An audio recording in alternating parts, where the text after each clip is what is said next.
You're listening to Soap Dirt, the latest in television entertainment news. Hey there, General Hospital fans. I've got your 2-week spoilers for February 24th through March 7th. Lulu's Snark lets Sidwell in the door, and also Ava is threatened. It's Belinda from Soap Dirt. If you're not following, please click subscribe. Let's dive in with what's coming beginning on Monday, February 24th. So Dante has to break some difficult news, and it may be to Alexis because she is telling him now we need to know why. And I think it's just about confirmation that yes, Cyrus did this deed. He murdered Sam, and she wants to know why.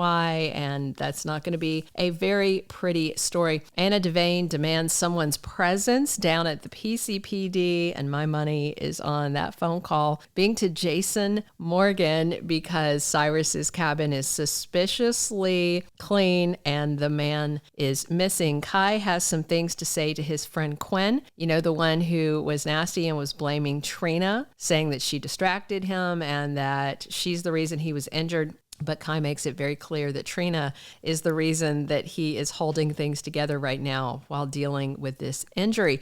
Kristina tells Molly that she will never believe in the system again, the justice system. And obviously, this is probably about Ava. And I wonder if this is spilling over from a conversation about the death of their sister, Sam. Brooklyn tells Lois that she told Chase everything, of course, about the baby that she got pregnant with and gave it for adoption, except she didn't tell him everything because she didn't tell him that Dante was the father. Lois looks completely shocked because this is her worst nightmare come true. Laura gets a visit up at General Hospital. Sonny shows up to check on her and to check on Lucky Spencer. And Ava gets a surprise visitor. We'll see who that is.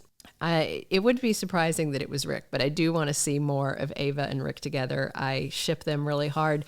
And over at Bobby's Diner, Joss is really off her game because of the whole, oh, you know, I murdered a guy incident. And Trina wants to know what's going on, but Joss is not going to tell her. And she's having to make excuses for why she doesn't have her phone. Remember, Jack Brennan took the phone so that he could erase her presence out at that cabin if they followed her digital footprint. And fortunately, Joss is able to change the subject so that they're talking about Kai instead of what's going on with her. And Laura worries to her brother Martin that none of them are safe if Cyrus is still out there. Fortunately, we all know his corpse is out there. We don't know where that is, not yet. Tuesday, February 25th, Carly and Brennan talk about the state of their new relationship, and he's probably feeling pretty secure because he made Jocelyn swear not to tell her mother a thing, but we'll see if she can hold out. You know, Joss has a habit of running her mouth. Jordan and Portia connect and they have a discussion about what's going on and the Cyrus thing and, you know, the Lucky thing.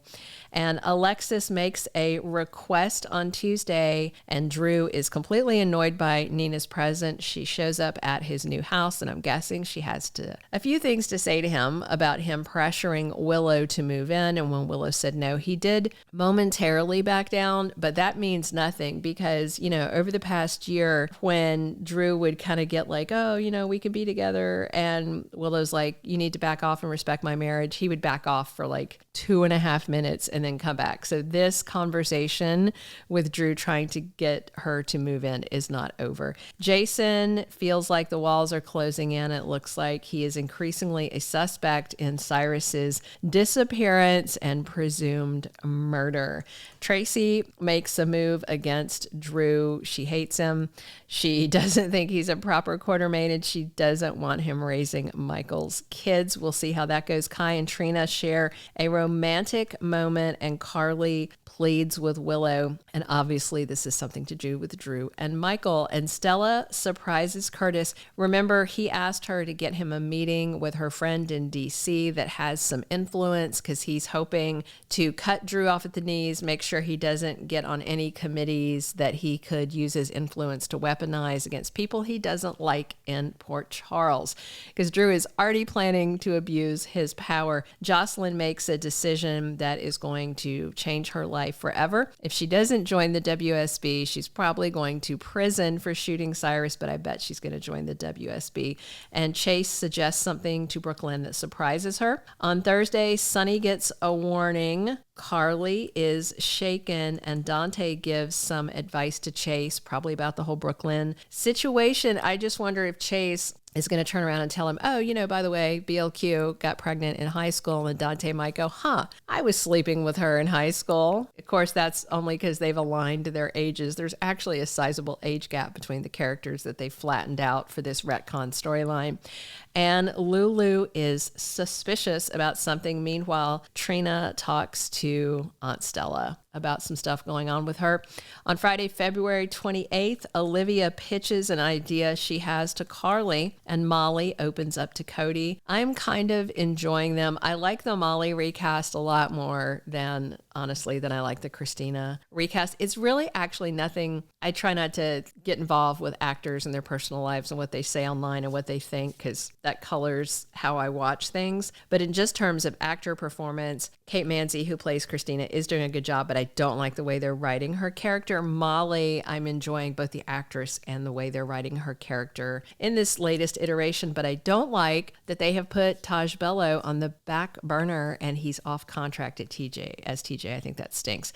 Isaiah has some questions for Jordan, and Kristina is arguing with Ava on Friday. Surprise, surprise. Meanwhile, someone offers Sasha an apology. March 3rd through 7th, we are going to see Lois spiraling into some sort of panic mode. If Chase is telling BLQ, you should find the child that you gave up, well, Lois is sitting on that life-changing secret that will alter Brooklyn's past, future, present, and more so Gio, because he has been lied to his whole life. He didn't even know he was adopted.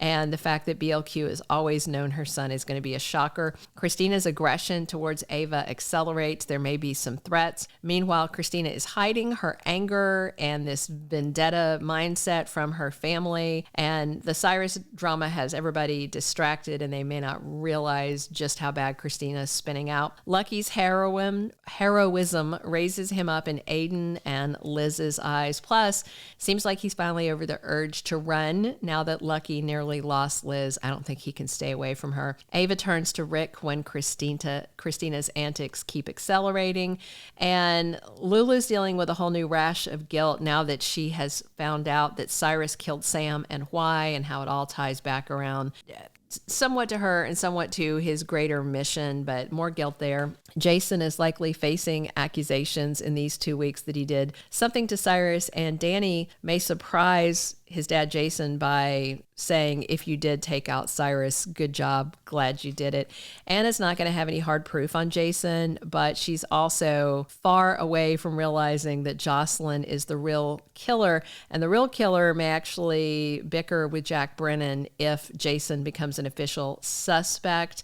And more on Sidwell, because last week Lulu screwed up with the supplier of the rare mineral they need for that new product by her smart sass mouth on the phone that Brooklyn tried to smooth over, but it looks like that deal's going to fall through. And that means Sidwell is going to be the only source available to them. Natalia's awful ex-husband, who is also the guy who almost killed Lulu's brother, is going to be more involved with deception because of the way she behaved. And that is some very upsetting karma, I'm sure. Thank you for being a loyal listener. Follow us wherever you get your podcast, because you don't want to miss the next episode. Soap Dirt is on all the major podcast platforms, including Apple Podcast, Spotify, iHeartRadio, and more.